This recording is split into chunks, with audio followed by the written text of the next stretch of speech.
tout le monde rêvait, on était à Paris, d'être engagé ou d'être plutôt invité dans une grande galerie d'art pour faire une exposition. À ce moment-là, il y avait Denis René et Iolas qui triomphaient dans le monde de l'art français. Et moi, je disais toujours comme une blague, logiquement, non, j'attends Leo Castelli, que c'était le plus grand galeriste américain qui avait lancé les pop art, etc. Alors, je reviens à Buenos Aires et j'ai présenté mes spectacles de théâtre déjà dans une institution qui était semblable à un centre Beaubourg qui s'appelait les centres d'IT, là, pour les arts. Et je présente mon spectacle. Et en sortant de ce spectacle, je descends les escaliers, il y avait en même temps un prix international qui était décerné chaque année. Je me trouve avec un petit monsieur qui me dit « Bonsoir, je suis Leo Castelli et je pense que vous avez la possibilité de sortir de votre pays avec ce que vous faites parce qu'à mon avis, ça peut avoir un écho dans le monde, dans d'autres cultures. » Et alors je l'ai cru.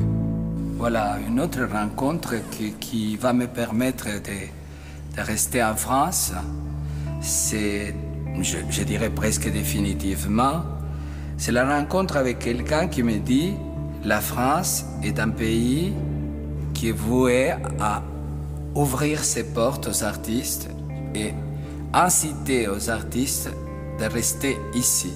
Alors si tu le souhaites, ça peut être ta nouvelle patrie. Et cette personne, c'est Michel Guy, qui est le fondateur du Festival d'automne à Paris et qui va devenir ministre de la Culture. Et alors, il va souhaiter avec beaucoup d'enthousiasme que je fonde un territoire de travail ici qui va m'inviter au Festival d'automne dont j'ai créé Luxe et qui va me permettre de rentrer dans le langage du théâtre public. Et il va me donner une parole personnelle qui m'a accompagné jusqu'aujourd'hui.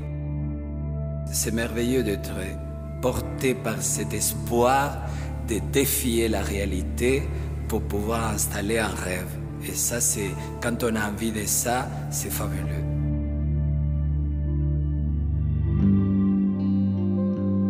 Molière du meilleur spectacle musical pour Mortadella. Molière du meilleur spectacle musical, peine de cœur d'une chatte française.